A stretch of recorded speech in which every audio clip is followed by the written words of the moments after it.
யோசிச்சு பாருங்க, உங்களுக்கு முன்னாடி ஒரு 200 அடி தள்ளி ஒரு பர்சன் நிக்கிறாங்க. அது யார் என்னன்னா உங்களுக்கு தெரியல. ஆனா நீங்க எங்க போனாலும் பின்னாடியே அந்த பர்சன் வந்துகிட்டே இருக்காங்க. அட யாரா அதுன்னு அந்த பர்சன் பக்கத்துல போனாலும் அவங்க பின்னாடி போறாங்க. சோ உங்களுக்கும் அவங்களுக்கும் இடையில ஒரு 200 அடி, அதாவது 73 யார்ட்ஸ் டிஸ்டன்ஸ் இருந்துகிட்டே இருக்கு.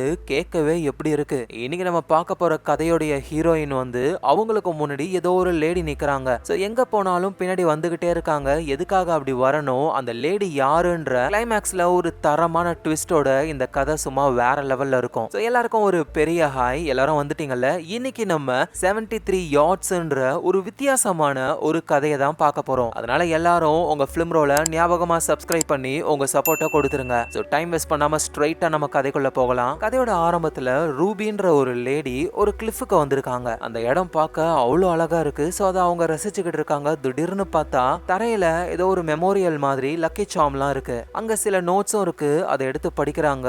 மிஸ் யூ அப்படின்னு எழுதிருக்கு. அதோட ரெஸ்ட் இன் பீஸ் மேட் ஜாக்னு எழுதிருக்கு. சோ யாரோ ஒருத்தங்க யாரையோ மிஸ் பண்றாங்க போல, அதுக்காக அதெல்லாம் வச்சுட்டு போயிருக்காங்கன்னு இவங்க புரிஞ்சுக்கிறாங்க. சரி, அது என்னவோ, இங்க இருந்து கிளம்பலாம் அப்படின்னு ரூபி கிளம்பும் பொழுது பார்த்தா தூரத்துல ஒரு 200 அடி தள்ளி ஒரு வயசான லேடி ஒருத்தங்க கருப்பு கலர் ட்ரெஸ் போட்டு இருக்காங்க. அவங்க ரூபியை தான் பாக்குறாங்க. அதோட கையை அசைச்சு ஏதோ ஒரு செய்கையை காட்டுறாங்க. சோ ரூபியும் அந்த பாட்டியை பார்த்துட்டு, பாட்டி இங்க என்ன பண்றீங்க நீங்க அப்படின்னு பக்கத்துல வந்தா பார்த்தா அந்த பாட்டி இவங்க எவ்வளவு தூரம் முன்னாடி வந்தாங்களோ அந்த அளவுக்கு கொஞ்சம் பின்னாடி போயிருக்காங்க. அதோட அகைன் எதுவும் பேச மாட்டாங்க, சைகையை மட்டும் காட்டுறாங்க. பாட்டி கொஞ்சம் அங்கேயே இருக்கீங்களா, எதுக்கு பின்னாடி போறீங்க அப்படின்னு திரும்பவும் முன்னாடி வந்தா அகைன் அவங்க பின்னாடி தான் போறாங்க. ஓ அப்படியா, இப்ப பாரு பாட்டி அப்படின்னு வேகமா இவங்க ஓடி வராங்க. ஆனா அகைன் இவங்க எவ்வளவு ஸ்பீடா ஓடி வந்தாங்களோ அதே வேகத்துல பாட்டி இவங்களை தள்ளி கொஞ்சம் பின்னாடி போயிருக்காங்க. ஆனா இவங்க ரெண்டு பேருக்கும் இடையில கேப் வந்து கரெக்டா 73 யார்ட்ஸ், ஒரு 200 அடி கிட்ட இருக்கு. இங்க என்ன நடக்குது? நான் உங்க பக்கத்துல வந்தா நீங்க பின்னாடி போய்கிட்டே இருக்கீங்க, அதுவும் நீங்க எதுவும் பேச மாட்டீங்க, சைகையை மட்டும் காட்டுறீங்க, என்ன ஆச்சு அப்படின்னு ரூபி கேக்குறாங்க. ஆனா அகைன் பாட்டி எதுவும் பேசாம சைகையை மட்டும் காட்ட ரூபியும் இது வேலைக்காவது போல நம்ம கிளம்பலாம் அப்படின்னு அங்க இருந்து கிளம்பிடுறாங்க. மெதுவா அந்த மலையை இறங்க ஆரம்பிக்கிறாங்க. கொஞ்சம் தூரம் போயிட்டு திரும்பி பார்த்தா நம்ம ரூபியை ஃபாலோ பண்ணியே அந்த பாட்டி வருது. ரூபியும் இந்த கிளவியன பைத்தியமா அப்படின்னு ஒன்னும் புரியாம அங்க இருந்து அகைன் போறாங்க. இந்த தடவை கொஞ்சம் தூரம் தள்ளி அகைன் பின்னாடி பாட்டி வருதோ அப்படின்ற ஒரு டவுட் வருது. சரின்னு திரும்பி பார்க்கலான்னு பார்த்தா இவங்க நினைச்ச மாதிரியே பாட்டி பின்னாடி தான் வராங்க. அதுவும் கையில ஏதோ ஒரு சைகையை காட்டுறாங்க. அதை பார்க்கவே ரொம்ப கிரீப்பியா இருக்கு. ரூபியும் வேகமா அங்க இருந்து ஓட ஆரம்பிக்கிறாங்க. அப்படியே கொஞ்சம் கீழே இறங்கி பின்னாடி திரும்பி பார்த்தா அங்க அந்த பாட்டியை காணோம். அப்பாடா, நம்ம வேகத்துக்கு அதால வர முடியல போலயா அப்படின்ட்டு முன்னாடி பார்ப்பாங்களாம். பார்த்தா அங்க அந்த பாட்டி நின்னுகிட்டு இருக்காங்க. ரூபியால எதுவும் நம்ப முடியல. ஏன்னா அந்த பாட்டி பின்னாடி தான் இருந்தாங்க. டக்குன்னு எப்படி முன்னாடி வந்தாங்கன்னு குழம்பி போறாங்க. ஒருவேளை இது ஒரு பேயோ அப்படின்னு ரூபி பயந்து போய் திரும்பி பார்க்காம தொடர்ந்து போய்கிட்டே இருக்காங்க. நல்ல வேளையா ஒத்தாடி பாதைக்கு வந்துட்டாங்க. சோ இன்னமும் அந்த பாட்டி நம்மள ஃபாலோ பண்ணதான்னு திரும்பி பார்த்தா அந்த பாட்டி அங்கதான் இருக்கு. அதே சைகையை காட்டுது. சோ ரூபிக்கு என்ன பண்றதுன்னு தெரியல. நல்ல வேளையா அப்போ இந்த மவுண்டன்ல ஹைக்கிங் போற ஒரு லேடிய பாக்குறாங்க. அவங்க ரூபிய பார்த்து, ஏமா என்ன குளிருது, இந்த ட்ரெஸ் போட்டுக்கிட்டு இங்க நிக்கிற, என்ன ஆச்சு உனக்கு? இல்ல சும்மா சுத்தி பார்க்க வந்தேன், இவ்வளவு குளிருன்னு தெரியாது, அதோட நான் உங்களை ஏற்கனவே பார்த்திருக்கேனா அப்படின்னு ரூபி அந்த லேடிய பார்த்து கேக்குறாங்க. அவங்க இல்லையே, நம்ம இப்பதான் முத தடவையா மீட் பண்றோம்னு சொல்றாங்க. ஆனா ரூபிக்கு வந்து இந்த ஹைக்கிங் போற லேடியை ஏற்கனவே பார்த்த மாதிரி தோணுது. சோ ரூபியும் அந்த லேடி கிட்ட, எனக்கு ஒரு ஹெல்ப் பண்ண முடியுமா? எனக்கு பின்னாடி ஒரு பாட்டி நிக்கிறாங்களே, உங்க கண்ணுக்கு தெரியுதா? நல்லாவே தெரியுது. அவங்க என்ன கையை ஆட்டி ஏதோ சைகை பண்ணிக்கிட்டு இருக்காங்க.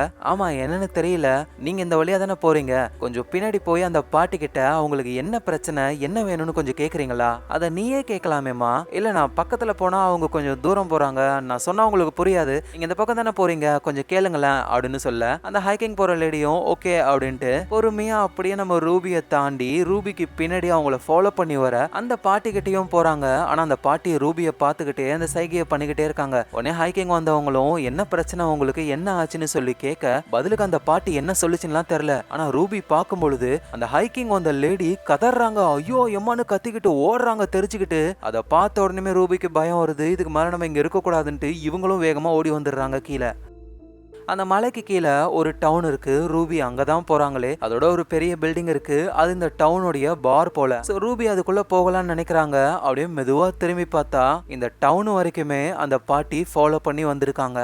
அட என்னடான்னு ரூபியும் அந்த பார்க்குள்ள போறாங்க. அங்க இருக்கிறவங்க எல்லாம் ரூபிய பாக்குறாங்க. இந்த டவுனு, இந்த பாரு, இங்க இருக்கிற ஆளுங்க எல்லாம் பாக்குறதுக்கு ஏதோ பழங்கால ஆளுங்க மாதிரி இருக்காங்க. சோ ரூபியும் பார் டெண்டர் கிட்ட போய் இந்த மாதிரி இன்னைக்கு நைட்டு தங்க எனக்கு ரூம் வேணும், கிடைக்குமான்னு சொல்லி கேட்க, அவங்களும் ரூம் இருக்கு, $65 ஆகும்னு சொல்லும் பொழுது நம்ம ரூபி ஓகே உங்ககிட்ட ஜிபே இருக்கா, நான் பே பண்றேன் அப்படின்னு சொல்றாங்க. இது ஜிபேவா அப்படின்னா என்ன, இல்ல போன்ல பே பண்ணுவோம்ல, இது போனா அப்படின்னா என்ன அப்படின்னு கேட்பாங்களாம். ரூபிக்கும் ஐயோ நம்ம எதுவும் டைம் டிராவல் பண்ணி பாஸ்ட்டுக்கு வந்துட்டோமா அப்படின்னு குழம்புறாங்க. டக்குன்னு அந்த பார் டெண்டர் லேடி சும்மா கலாய்ச்சமா, இந்தா பே பண்ணு, இந்த டவுனே வந்து 1800கள் ஸ்டைல்ல இருக்கும், அதனாலேயே நாங்களும் கொஞ்சம் பழமையா இருக்க ட்ரை பண்ணுவோம்னு சொல்றாங்க. ரூபிக்கும் இப்பதான் நிம்மதியே. அவங்க இருக்கிறது 2026 தான். டிவில ஃபுட்பால் வேர்ல்டு கப் வேற ஓடிக்கிட்டு இருக்கு. சோ முத வேலையா ரூபி பண்றது அந்த பார்ல இருக்கிற எல்லாருக்கிட்டையும் உங்க கண்ணுக்கு வெளியே நிக்கிற அந்த லேடி தெரியுறாங்களா அப்படின்னு சொல்லி நம்ம ரூபியை ஃபாலோ பண்ணி வராங்கல்ல அந்த பாட்டியை தான் காட்டுறாங்க. சோ பார்ல இருந்த ஒரு பர்சனும் விண்டோ வழியா பாக்குறாரு. ஆமா ஒரு பாட்டி நிக்கிறாங்க, வெளியே சரியான குளிராச்சு, எப்படி அங்க நிக்கிறாங்க தெரியல, அவங்க ரொம்ப நேரமா என்ன ஃபாலோ பண்ணியே வராங்க, யார் என்னன்னு தெரியல. பார்ல இருந்த ஒரு வயசான பாட்டியும் ஃபாலோ பண்ணி வராங்களா அப்படின்னா ஏன் வராங்க என்ன ஏதுன்னு கேட்க வேண்டியதானே. ரூபியும் ஐயோ இந்த கிளவி வேற, அது சொன்னா உங்களுக்கு புரியாது அப்படின்னு ரூபி பேசிக்கிட்டு இருக்கும்போது அந்த பார்ல இருந்த பர்சன் வந்து சரி ஓகே வீட்டுக்கு போயிட்டு வரேன், டைம் ஆயிடுச்சு அப்படின்னு வெளியே போறாராம். உடனே நம்ம ரூபி நீங்க வெளியே தானே போறீங்க, அப்படியே போகும்போது அந்த பாட்டி கிட்ட யார் அவங்க, எதுக்கு இங்க நிக்கிறாங்கன்னு கொஞ்சம் கேக்குறீங்களா, சரி சரி கேக்குறேன் அப்படின்னு சொல்லிட்டு அவர் அங்க இருந்து வெளியே போறாரு. நம்ம ரூபியும் அப்படியே விண்டோ கிட்ட இருந்து பாத்துக்கிட்டு இருக்காங்க. அந்த பர்சன் அப்படியே நடந்து போறாரு. அந்த பாட்டி கிட்ட போயிட்டு யாருங்க என்ன வேணும் அப்படின்னு சொல்லி கேட்க அந்த பாட்டி என்ன சொன்னாங்கன்னு தெரியல, பயங்கரமா கத்திக்கிட்டு அங்க இருந்து ஓடுறாரு. இதை நம்ம ரூபி மட்டும் இல்ல அந்த பார்லயே இருந்த இன்னொரு ஒரு ஆளு அவரும் பாக்குறாரு, என்ன இவன் இப்படி ஓடுறான் பயங்கரமா.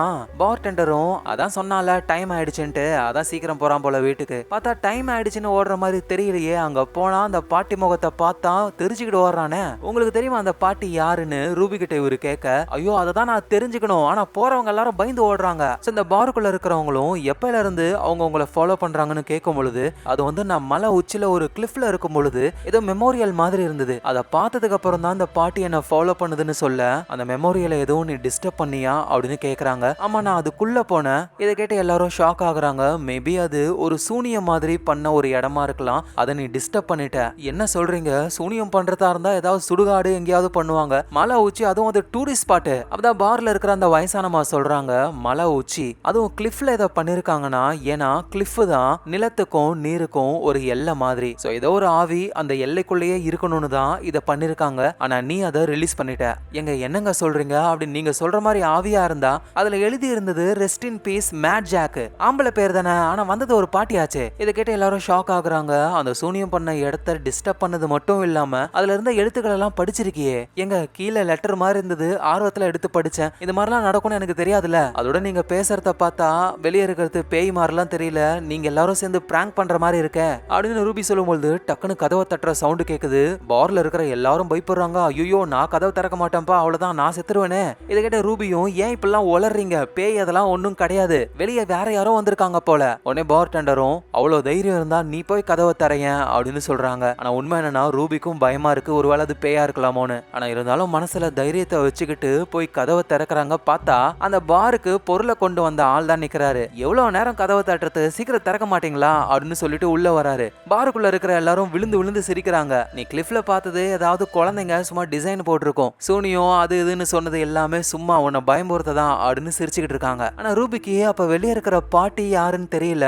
பார்ல இருக்கிறவங்க சொல்றாங்க மேபி மனநலம் பாதிக்கப்பட்ட ஏதாவது ஒரு பாட்டியா இருக்கலாம். ரூபியும் வெளியே போய் பாக்குறாங்க. அந்த பாட்டி அங்கேயே தான் நிக்கிறாங்க. அதுவும் அடுத்த நாள் வரைக்குமே அதே இடத்துல அப்படியே நின்னுகிட்டு இருக்காங்க. தொடர்ந்து அந்த சைகையை மட்டும் செஞ்சுக்கிட்டே இருக்காங்க. இதை அந்த பாருக்குள்ள இருந்து நம்ம ரூபியும் பாத்துக்கிட்டு இருக்காங்க. பார் டெண்டரும் வந்து நேத்து வீட்டுக்கு போறேன்னு சொல்லிட்டு ஒருத்தன் போனான்ல, அவன் எனக்கு கால் பண்ணி இதுக்கப்புறம் நான் அந்த பாருக்கு வரவே மாட்டேன்னு சொல்றான். கேட்டா அவகிட்ட கேளுன்றான், என்ன பண்ண அப்படி. ரூபியும் நான் எதுவும் பண்ணல, அதோ நிக்குதே அந்த கிளவிதான் ஏதோ ஒண்ணு பண்ணிருக்கு, சோ எதுவா இருந்தாலும் அவங்க கிட்ட போய் கேளுங்கன்னு ரூபி சொல்ல, இங்க பாருமா யார் யாருக்கிட்டயோ போய் கேட்கறதுலாம் என் வேலை கிடையாது, நைட்டு தங்கிக்கிறேன்னு கேட்ட, தங்கிட்டியா, அவ்வளவுதான், சாப்பிட வேண்டியதை சாப்பிட்டுட்டு சீக்கிரம் இங்க இருந்து கிளம்புற வழியை பாரு அப்படின்னு அவங்க சொல்றாங்க. ரூபிக்கும் தோணுது இங்க இருந்து போகலான்ட்டு. ஆனா நடந்து போனா கண்டிப்பா அந்த கிளவி ஃபாலோ பண்ணி வந்துகிட்டே இருக்கும். சோ அதனால என்ன பண்றாங்கன்னா ட்ரெயின் ஏறி, அதுவும் ரொம்ப ஃபாஸ்டா போற ட்ரெயின்ல அவங்க போறாங்க. இதுக்கு மேல அந்த கிளவியால நம்மள ஃபாலோ பண்ண முடியாதுன்ட்டு அப்படியே உட்காந்துக்கிட்டு இருக்கும்போது தான் விண்டோவை பாக்குறாங்க. பார்த்தா அந்த பாட்டி வந்து வெளியே இருக்காங்க. அதுவும் அந்த ட்ரெயின் போற வேகத்துக்கு ஏத்த மாதிரியே நம்ம ரூபி எங்கெங்கெல்லாம் பாக்குறாங்களோ அந்தந்த இடங்களுக்கு டெலிபோர்ட் ஆகுற ஆகுற மாதிரி டக்கு டக்குன்னு வராங்க. என்ன ஒரே விஷயம்னா நம்ம ரூபிக்கும் அந்த பாட்டிக்கும் இடையில கரெக்டா 73 யார்ட்ஸ் அந்த டிஸ்டன்ஸ் மட்டும் மெயின்டைன் ஆகிக்கிட்டே இருக்கு. சோ இவதான் ரூபியும் நம்மள பின்னாடி ஃபாலோ பண்ணி வரது மனுஷனும் கிடையாது, பேயும் கிடையாது, வேற ஏதோ ஒண்ணுன்னு புரிஞ்சுக்கிறாங்க.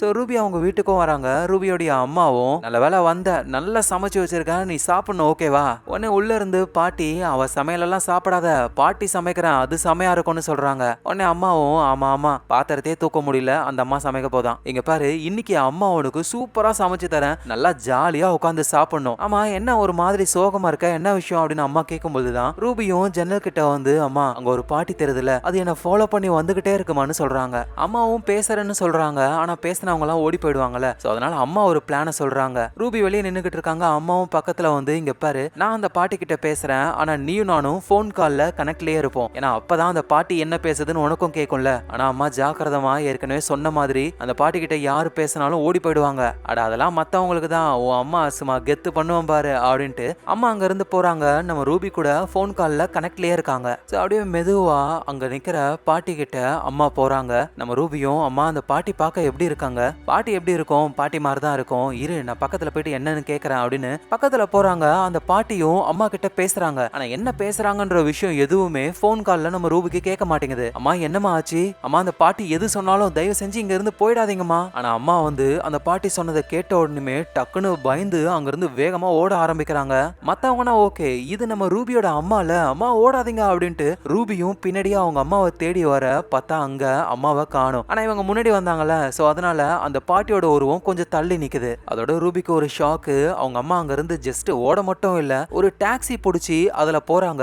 அதுவும் நம்ம ரூபியோ ஒரு மாதிரி உத்து பாக்குறாங்க. ரூபிக்கு என்ன நடக்குதுன்னே புரியல. அப்படி அந்த கிழவி நம்ம அம்மா கிட்ட என்ன சொல்லுச்சு, நம்மள விட்டு போறாங்களே அப்படின்னு அந்த டாக்ஸி பின்னாடியே ரூபி ஓடுறாங்க. சோ அம்மாவை பிடிக்க முடியல, ரூபி ரொம்பவே கஷ்டப்படுறாங்க. நடந்த விஷயத்த வீட்டுல அவங்க பாட்டி கிட்ட சொல்ல, என்ன சொல்ற உங்க அம்மா ஓடி போயிட்டாளா, சரி விடு இன்னைக்கு நான் சமைக்கிறேன் அப்படின்னு இந்த பாட்டி வேற இருக்கிற நிலைமை புரியாம காமெடி பண்ணிக்கிட்டு இருக்கு. சோ நம்ம ரூபியும் அவங்க அம்மாவுக்கு தொடர்ந்து கால் பண்ணிக்கிட்டே இருக்காங்க. அவங்க எடுக்க மாட்டாங்க. சோ வாய்ஸ் மெசேஜ் அனுப்பிக்கிட்டே இருக்காங்க. அம்மா அந்த பாட்டி உங்ககிட்ட என்ன சொல்லுச்சு அதை சொல்லுமா, நீ எவ்வளவு நேரம் போன் எடுக்காம இருந்துறேன்னு பாத்துறேன், நான் ஒரு நாளைக்கு 100 தடவைக்கு மேல கால் பண்ணுவேன் அப்படின்னு தொடர்ந்து கால் பண்ணிக்கிட்டே இருக்காங்க. அப்புறம் ரூபி அவங்க வீட்டுக்குள்ள போகலான்னு பார்த்தா கதவு திறக்க மாட்டேங்குது. அப்படின்னா அம்மா உள்ள வந்துட்டாங்க, நம்ம உள்ள வரக்கூடாதுன்னு லாக் பண்ணிருக்காங்க அப்படின்னு. அம்மா உள்ள தானே இருக்கீங்க எனக்கு தெரியும், கதவை திறங்கம்மா, அந்த பாட்டி அப்படி என்னதான் சொல்லுச்சு அப்படின்னு கேட்க அம்மாவும் கால் பண்றாங்க போன் கால் மூலியமா ரூபி கிட்ட. ரூபி நான் சொன்னா கேளு, நீ இங்க இருக்காத எங்கேயாவது போ அப்படின்னு சொல்றாங்க. ரூபியும் அம்மா ஆனா நான் உன் பொண்ணுமா, எது பொண்ணா, நான் உன்னை தத்தெடுத்தேன் அது உனக்கே தெரியும், உன் உண்மையான அம்மாவுக்கே நீ தேவையில்லைன்ட்டு உன்னை தூக்கி போட்டு போயிட்டாங்க அப்படின்னு ரூபி கஷ்டப்படுற மாதிரி பேசுறாங்க. ரூபிக்கும் என்ன பண்றதுன்னு தெரியல. அப்படியே மெதுவா வானத்தை பார்க்க பனி வேற பெய்ய ஆரம்பிக்குது. இப்படியே ஒரு வருஷங்கள் கடந்து போகுது. எங்க போனாலும் அந்த பாட்டி நம்ம ரூபி பின்னாடியே வந்துகிட்டே இருக்காங்க. ஒரு காஃபி ஷாப்ல உட்காந்துக்கிட்டு இருக்காங்க. தூரத்துல அந்த பாட்டியோட உருவம் தெரியுது. தொடர்ந்து கையில ஏதோ ஒரு சைகை பண்ணிக்கிட்டே இருக்காங்க. அப்ப திடீர்னு கேட் அப்படின்ற ஒரு லேடி வராங்க. அவங்க ரூபி கிட்ட வந்து, ஹே ரூபி தூரத்துல ஒரு பாட்டி நிக்குதே, உன் கண்ணுக்கும் தெரியறாங்க தானே. ரூபியும் ஆமா, சோ அந்த பாட்டியை பத்தி தானே உங்ககிட்ட பேச வந்திருக்கேன் அப்படின்னு கேட்டும் உட்காந்து 2 பேரும் டிஸ்கஸ் பண்ண ஆரம்பிக்கிறாங்க. சோ ஃபர்ஸ்ட் வந்து நான் யாருன்னு உங்ககிட்ட சொல்லிடுறேன் அப்படின்னு கேட் அவங்கள பத்தி சொல்றாங்க. சோ நான் வந்து கவர்மெண்டோடைய ஒரு சீக்ரெட் ஏஜென்ட், நம்ம பூமியில நடக்கிற அமானுஷமான விஷயங்களை தடுக்கிறது தான் எங்க வேலை. சோ ஒரு வருஷங்களா எங்களுக்கு நிறைய கம்ப்ளைண்ட் வந்திருக்கு, நிறைய பேர் பயந்து ஓடி இருக்காங்க, நீங்களும் கம்ப்ளைண்ட் பண்ணிருக்கீங்களே ஏதோ ஒரு லேடி தெரியறாங்கன்ட்டு, அது அந்த பாட்டி தானா. ரூபியும் ஒரு வழியா எனக்கு உதவி செய்ய வந்துட்டீங்களே, அந்த பாட்டி தான், நான் எங்க போனாலும் என்ன ஃபாலோ பண்ணியே வராங்க. அதோட அந்த பாட்டி ஒரே இடத்துல எவ்வளவு நேரம் நின்னாலும் யாரும் கண்டுக்க மாட்டாங்க. நான் ஏதாவது சொன்னாலோ இல்ல என்கிட்ட வந்து பேசினாலோ தான் அந்த பாட்டியை பத்தியே எல்லாருக்கும் தெரிய வருது. சோ அதை கேட்டுன்றவங்களும், சோ நீங்க கொடுத்த கம்ப்ளைண்ட்னால தான் இந்த பாட்டி எங்க கண்ணுக்கு தெரியறாங்கன்னு சொல்றீங்களா. அட ஆமாங்க அதான் உண்மை, எனக்கும் அந்த பாட்டிக்கும் இடையில கேப்ப பாருங்க 73 யார்ட்ஸ் இருக்கு. கரெக்டா அந்த டிஸ்டன்ஸ அவங்க மெயின்டைன் பண்ணிக்கிட்டே இருக்காங்க. உன்னை கேட்டோம் எங்களுக்கும் அது தெரியும், ஏன்னா சில மாசங்களா உங்களை ஃபாலோ பண்ணி தான் வந்துகிட்டு இருக்கோம், நம்ம கற்பனைக்கே எட்டாத ஒரு விஷயமா தான் இது இருக்கு, அதனாலதான் இப்போ உங்களை அப்ரோச் பண்ணிருக்கோம். சோ எங்க கிட்ட இருக்கிற பயங்கரமான கேமரா வச்சு அந்த பாட்டியை போட்டோ எடுக்க ட்ரை பண்ணா இந்த மாதிரி தான் ஒரே பிளர்ரா வருது. ரூபியும் நானும் போட்டோ எடுக்க எவ்வளவோ ட்ரை பண்ணேன், சுத்தமா என்னாலையும் முடியல. சரி என்ன ஏதுன்னு அந்த பாட்டியே இங்க வர வச்சு கேட்டுடலாமா. ரூபிக்கு புரியல, ஆனா அந்த பாட்டி தான் வராதே அங்கே தானே நிக்கும், அதான் என் ஆளுங்க இருக்காங்கள அப்படின்னு சொல்ல பார்த்தா மிலிட்டரி ஆளுங்க மாதிரி நிறைய பேர் வராங்க. ரூபியும் இங்க பாருங்க அந்த பாட்டி பக்கத்துல போனா திடீர்னு அந்த பாட்டி ஏதோ ஒன்று சொல்லும், எல்லாரும் தெரிச்சுக்கிட்டு ஓடி போயிடுவாங்க. ஸோ ஜாக்கிரதையா இருக்க சொல்லுங்க. அந்த கேட்டுன்றவங்களும் என் ஆளுங்க எல்லாருமே பக்கா ட்ரைனிங் ஆனவங்க, எந்த ஒரு மேஜிக் மந்திரம் அவங்கள எதுவும் பண்ணாது. ஸோ காய்ஸ் எல்லாரும் அந்த பாட்டி கிட்ட போங்க, தயவு செஞ்சு இந்த பாட்டி கிட்ட யாரும் பேசாதீங்க, அதோட கண்ணையும் பார்க்காதீங்க, ஜஸ்ட் அந்த பாட்டியை மட்டும் இங்க கொண்டு வாங்க அப்படின்னு சொல்றாங்க. ஸோ அதே மாதிரி ஆட்களும் அந்த பாட்டி கிட்ட போறாங்க. நடக்கிற விஷயங்கள் எல்லாம் இந்த கேட்டு வந்து மைக்ரோஃபோன் வழியா கேட்டுக்கிட்டு தான் இருக்காங்க. இவங்க அனுப்பின அந்த ஆட்கள்லாம் அந்த பாட்டி கிட்ட போன உடனே டக்குன்னு ஒரு மாதிரி ஸ்டன் ஆகுறாங்க. நம்ம ரூபியை பாக்குறாங்க. இங்க கேட்டும் காய்ஸ் சீக்கிரம் ஃபோக்கஸ், அந்த பாட்டியை பிடிங்க அப்படின்னு சொல்ல, ஆனா அந்த பாட்டி ஏதோ ஒன்று சொல்லுது போல. அது மைக் வழியா அந்த கேட்டுக்கும் கேட்டு சீக்கிரம் எல்லாரும் கிளம்புங்க அப்படின்னு தெரிச்சுக்கிட்டு அங்க இருந்து போயிடுறாங்க. நம்ம ரூபியும் கேட்டு என்னமோ கவர்மெண்டோடைய சீக்ரெட் ஏஜென்ட்ஸ்னு சொன்னீங்க, இப்படி ஓடுறீங்களே அப்படின்னு கத்துறாங்க. ஆனா கண்டுக்காம போய்கிட்டே இருக்காங்களா. நம்ம ரூபிக்கு என்ன பண்றதுன்னு தெரியல, பயங்கர டென்ஷன் ஆகுறாங்க. ஏன்னா இவ்வளவு பெரிய ஏஜென்சி வந்து ஒன்னும் பண்ண முடியல. இப்ப ரூபி தனியாளா என்னதான் பண்ண முடியும் அவங்களால? ஸோ அவ்வளோதான். இதுக்கப்புறம் அந்த பாட்டியை பற்றி நம்ம எதுவும் தெரிஞ்சிக்கவே கூடாது, நம்ம வாழ்க்கையை பார்க்கணும் அப்படின்னு தொடர்ந்து ரூபி அவங்க லைஃப்பை வாழ்கிறாங்க. கிறிஸ்மஸ் நைட்டு அவங்களுடைய அப்பார்ட்மெண்ட்டில் இருக்காங்க. ஜன்னல் வழியாக பார்த்தா கீழே தான் அந்த பாட்டி நின்றுக்கிட்டு இருக்கு. அப்புறம் ரூபிக்கு பாய் ஃப்ரெண்ட்லாம் கிடைக்கிறாங்க. அவர் கூட பேசிக்கிட்டு இருக்கும் போதும் அந்த பாட்டி தூரத்தில் நிற்குது பார்க்கல. ஸோ இப்படியே வருஷங்கள் போகுது. நம்ம ரூபி எங்கெங்கெல்லாம் போகிறாங்களோ எல்லா இடத்துக்கும் அந்த பாட்டி வந்துகிட்டே இருக்கு. டைம் போக போக நம்ம பின்னாடி ஒரு பாட்டி ஃபாலோ பண்ணி வரும்ன்ற விஷயத்தையே ரூபி மறக்கிற அளவுக்கு அந்த அளவுக்கு நார்மலா லைஃபை வாழ ஆரம்பிச்சிட்டாங்க. ஸோ அப்படியே ஒரு ரெஸ்டாரண்ட்ல அவங்க பாய் ஃப்ரெண்ட் கூட இருக்கும் பொழுது டிவில ஒரு விஷயத்த பாக்குறாங்க. வில்லியம் அப்படின்ற ஒருத்தர் இங்கிலாந்துடைய பிரைம் மினிஸ்டரா போட்டி போட போறாரு. ஸோ அவரு வந்து டிவில டிபேட் பண்றாரு. நான் என் வாழ்க்கையை பீஸா டெலிவரி பாயா ஆரம்பிச்சேன், என் வாழ்க்கை சின்ன வயசுல இருந்தே ரொம்ப கஷ்டமா தான் இருந்தது அப்படின்ற மாதிரி ரொம்ப எமோஷனலா பேசுறாரு. இதை நம்ம ரூபியும் பாக்குறாங்க. அப்ப அவர் பேசும்பொழுது ஒரு விஷயம் சொல்றாரு. என்ன எல்லாரும் என்ன சொல்லுவாங்கன்னா மேட் ஜாக் அப்படின்னு தான் கூப்பிடுவாங்களே. இதை கேட்ட உடனே ரூபிக்கு ஸ்ட்ரைக் ஆகுது. இந்த மேட் ஜாக்ன்றத ரொம்ப வருஷத்துக்கு முன்னாடி அந்த கிளிஃப்ல நம்ம பார்த்தோமே, rest in peace Mad Jack அப்படின்னு. அதே நேம்ல இப்ப இங்க பர்சன் வந்திருக்காருன்னா என்னடா நடக்குதுன்னு குழம்பி போறாங்க. அந்த எலெக்ஷனும் நடந்து அதுல அந்த குவெல்லியம்ன்றவரு வின் பண்றாரு, பிரைம் மினிஸ்டராவும் ஆகுறாரு பிரிட்டனுக்கு. அதோட இவர் வந்து எல்லா நாடுகளும் நியூக்ளியர் வெப்பன்ஸை வச்சிருக்கு, ஆனா அதை யூஸ் பண்ணவே இல்லை. அதுக்கு எதுக்கு வச்சிருக்கணும் அப்படின்னு சொல்லி பாகிஸ்தான் கிட்ட இருந்து நியூக்ளியர் வெப்பன்ஸை வாங்குறாரு. அதோட அதை யூஸ் பண்ணவும் ஆரம்பிக்கிறாரு. உலக போரும் உருவாகுது. இதனால நிறைய மக்கள் இறந்து போய் திரும்ப ரெக்கவரி ஆகாத அளவுக்கு டோட்டலா உலகமே சேஞ்ச் ஆயிடுது. சோ அப்படியே பல வருஷங்கள் போகுது. நம்ம ரூபி வயசான ஒரு பாட்டியா இருக்காங்க. அதோட இத்தனை வருஷம் கழிச்சு இப்பதான் புரிஞ்சுக்கிறாங்க ரெஸ்ட் இன் பீஸ் மேட் ஜாக்னு போட்டு இருந்தது அப்படின்னா அந்த மேட் ஜாக் சாக வேண்டியவன். ஆனா அதை நம்ம புரிஞ்சிக்கவே இல்லையே அப்படின்னு நினைச்சு ரொம்ப ஃபீல் பண்றாங்க. உலகமே அழிஞ்சு இந்த அளவுக்கு மோசமான நிலைமையே வந்துருச்சு. நம்ம ரூபியே கிளவி ஆயிட்டாங்க. ஆனா இன்னமும் அந்த பாட்டி 73 யார்ட்ஸ் தள்ளி நின்னுகிட்டு தான் இருக்கு. ஆனா எப்பயும் இல்லாத அளவுக்கு இப்போ அது பக்கத்துல வருது. வயசாகி இருக்கிற நம்ம ரூபிக்கு எதுவும் புரியல. இவ்வளவு வருஷங்களா ஆன்சர் தெரியாம நம்ம ரூபி இருந்தாங்க. ஆனா இப்போ ஒரு வழியா பின்னாடி ஃபாலோ பண்ணி வந்த அந்த பர்சன் யாருன்னு தெரிய போகுது. அந்த பர்சன் அப்படியே ரொம்ப பக்கத்துல வந்து அவங்க முகத்தை காட்டும் பொழுது டக்குன்ட்டு நம்ம ரூபி வேற ஒரு இடத்துக்கு டெலிபோர்ட் ஆகுறாங்க. பார்த்தா வயசாகி போயிருக்கிற நம்ம ரூபி ஒரு கிளிஃப் கிட்ட இருக்காங்க. தூரத்துல பாஸ்ட் ரூபிய அவங்க பாக்குறாங்க. அப்படின்னா ஸ்டார்டிங்ல இருந்து இப்ப வரைக்கும் பின்னாடி ஃபாலோ பண்ணிக்கிட்டு ஒரு வயசான பாட்டி வந்தாங்கல்ல, அது வேற யாரும் இல்ல, ரூபியோடைய ஃபியூச்சர் தான். ஆனா இந்த ஃபியூச்சர்ல இருந்து வந்த பாட்டி வந்து கிட்டத்தட்ட சாகர நிலைமை, அதாவது அவங்க ஒரு டெத் மாதிரி. அவங்கள பக்கத்துல வந்து யாராவது பார்த்தாங்கன்னா அவங்க செஞ்சுக்கிட்டு இருக்கிற விஷயங்கள் எல்லாத்தையும் ஸ்டாப் பண்ணி அவ்வளவுதான் தெரிச்சு ஓடி போயிடுவாங்க. சோ அதனாலதான் எல்லாரும் ஓடி போனாங்களே. ஸ்டார்டிங்ல இருந்து இதுதான் நம்ம பார்த்திருப்போம். ஆனா இந்த விஷயம் லூப் மாதிரி திரும்ப திரும்ப நடந்துகிட்டே இருக்கு. ஏன்னா பாஸ்ட் ரூபி வருவாங்க, ஃபியூச்சர் ரூபி அவங்கள ஃபாலோ பண்ணிக்கிட்டே இருப்பாங்க. இங்க ஒருத்தர் பிரசிடென்ட் ஆகி வேர்ல்டு வார கிரியேட் பண்ணுவாரு. ரூபிக்கு வயசாகும், அவங்க திரும்ப பாஸ்டுக்கு டிராவல் பண்ணி பாஸ்ட் ரூபியை ஃபாலோ பண்ண ஆரம்பிப்பாங்க. இது தொடர்ந்து போய்கிட்டே இருக்கு. சோ இந்த லூப் தொடர்ந்து நடக்கிறதுனால தான் முதல்ல ஹைக்கிங் வந்த ஒரு லேடிய நம்ம ரூபி வந்து நான் உங்களை ஆல்ரெடி மீட் பண்ணிருக்கேனா அப்படின்னு சொல்லி கேட்பாங்க. ஏன்னா அது லூப்ன்றதுனால நிறைய தடவை இதே வார்த்தையை பேசியிருப்பாங்க அவங்க. சோ அதே மாதிரி இப்போ திரும்பவும் அகைன் லூப் ஸ்டார்ட் ஆகுது. நம்ம பார்த்த விஷயங்கள்லாம் திரும்ப நடந்து பின்னாடி ஃபாலோ பண்ற அந்த பாட்டியவே மறந்து பாய் ஃப்ரெண்ட் கூட ஒரு பார்ல பேசிக்கிட்டு இருக்கும்போது தான் அப்ப டிவில அந்த மேட் ஜாக் குவெல்லியம் அப்படின்றவரு பேசுற விஷயங்களை நம்ம ரூபி பாக்குறாங்க. ஆனா இந்த லூப்ல அவங்களுக்கு திடீர்னு ஏதோ ஒன்று ஸ்ட்ரைக் ஆகுது, ஏதோ ஒன்று தப்பா தோணுது. ஸோ உடனே பாய் ஃப்ரெண்ட் கிட்ட நம்ம அப்புறம் மீட் பண்ணலாம் அப்படின்னு சொல்லி இப்போ என்ன பண்ணுவாங்க, மற்ற லூப்லலாம் அப்படியே ஸ்டாப் பண்ணிடுவாங்கல்ல. ஆனால் இந்த தடவை அவங்க நேரா அந்த குவெல்லியம் அப்படின்றவருடைய சப்போர்ட்டர்ஸ்லாம் இருப்பாங்கல்ல, அந்த குரூப்குள்ள போயிட்டு இவங்க சேர்த்து வச்சிருந்த பணத்தெல்லாம் கொடுத்து இவங்களும் ஒரு சப்போர்ட்டரா மாற ஆரம்பிக்கிறாங்க.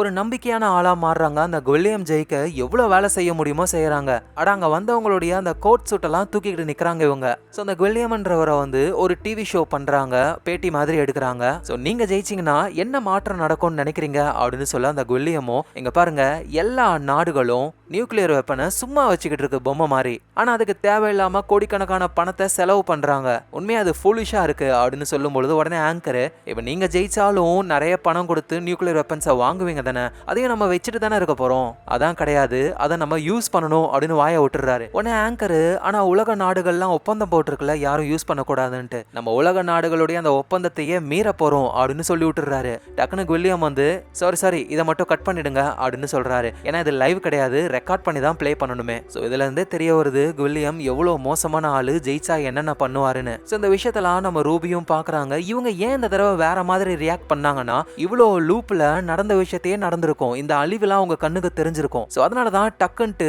வேற மாதிரி முடிவு பண்ணி டைம் லைனையே மாத்திருக்காங்க. சோ பேட்டியை முடிச்சுட்டு வில்லியமும் வந்து நம்ம ரூபி கிட்ட எல்லாம் பேசுறாரு. ஏன்னா ரூபி வந்து ரொம்ப நாள் ஒர்க் பண்ணி ரொம்ப நம்பிக்கையான ஒரு ஆளா இருக்காங்க இப்போ. சோ அதுக்கப்புறமா எலெக்ஷனும் நடக்குது. நினைச்ச மாதிரியே அந்த வில்லியம் வின் பண்றாரு. அவ்வளவுதான், அவருக்கு சப்போர்ட் பண்ண ஆட்கள்லாம் கொண்டாடுறாங்க. வர சனிக்கிழமை ஒரு பெரிய விழா நடத்தி எல்லா அதிகாரமும் அவர்கிட்ட வந்துரும். அப்புறம் அவர் வேலையை காட்டுவாரு. சோ அந்த விழா நடக்க போறது ஒரு பெரிய ஸ்டேடியம்ல தான். சோ அந்த ஸ்டேடியமுக்கு வந்து இந்த மாதிரி ஃபங்க்ஷன் நடக்கிறதுக்கு முன்னாடி ப்ரீ பிளான் பண்ணுவாங்கல்ல. சோ அந்த மாதிரி பண்றதுக்காக அந்த வில்லியம் பிரைம் மினிஸ்டர் அவருடைய சப்போர்ட்டர் அதுல ஒரு ஆளா நம்ம ரூபியும் வந்திருக்காங்க. ஆனா பிரச்சனை என்னன்னா, அந்த பிரைம் மினிஸ்டர் வில்லியம்லாம் வந்து ஸ்டேஜ் கிட்ட இருக்காரு. நம்ம ரூபி மத்தவங்கலாம் வந்து ரொம்ப தூரத்துல இருக்காங்க. அதுவும் அங்க புல்தரையில நடக்க கூடாதுன்னு சொல்லிட்டாங்க. ஏன்னா இதுக்கு முன்னாடி அவரு ஜஸ்ட் போட்டி போடுற ஒரு ஆளு, அப்ப பக்கத்துல எல்லாம் போனாங்க. ஆனா இப்ப பிரைம் மினிஸ்டர் ஆனதுனால ஆக்சஸே கிடையாது, இவங்களுக்கு தூரத்துல தான் இருக்கணும். சோ ஓரமா நின்னுகிட்டு இருக்கிற ரூபி அப்படியே திரும்பி பாக்குறாங்க. 73 யார்டு தள்ளி இன்னமும் அந்த பார்ட்டி ஃபாலோ தான் பண்ணிக்கிட்டு இருக்கே, அது நம்ம ஃபியூச்சர் ரூபி தான். ஆனா அது இப்ப இந்த பாஸ்ட் ரூபிக்கு எதுவும் தெரியல.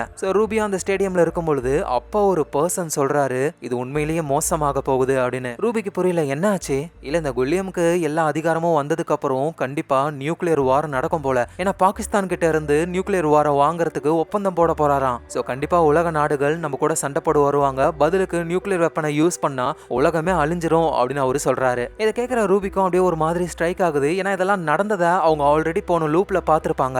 இந்த டைம் லைன் கொஞ்சம் சேஞ்ச் ஆனதுனால இவங்களால நல்லாவே அதை ரியலைஸ் பண்ண முடியுது. அப்படின்னா இது நடக்க கூடாது. சோ என்ன பண்ணலாம் அப்படின்னு சொல்லி யோசிக்கிறாங்க. அப்போதான் எல்லா விஷயத்தையும் புரிஞ்சுக்கிறாங்க. ஓ இதுதான் ரீசனா அப்படின்ட்டு வேகமா ரூபி அந்த புல்தரையில நடக்க ஆரம்பிக்கிறாங்க. அங்க இருக்கிற கவர்மெண்ட் அபிஷியல்ஸ்லாம் புல்தரையில நடக்க கூடாதுன்னு சொல்லியும் ஏன் நடக்கிறீங்க அப்படின்னு பிடிக்க வராங்க. ஆனா ரூபி அவங்க போனை எடுத்து அதுல வந்து எவ்வளவு தூரம் இருக்குன்னு மெஷர் பண்ண முடியும். அந்த வில்லியம் பிரைம் மினிஸ்டர் அவர் இருக்கிற மேடை வந்து எவ்வளவு தூரம் தள்ளி இருக்கு அப்படின்னு கொஞ்சம் கொஞ்சமா இவங்க பின்னாடி போய்கிட்டே இருக்காங்க. எங்க கவர்மெண்ட் அபிஷியலும் இந்த பொண்ணு என்ன இப்படி பண்றா அப்படின்னு சொல்லி பிடிக்கிறதுக்கு ரொம்ப பக்கத்துல வந்துடுறாங்க.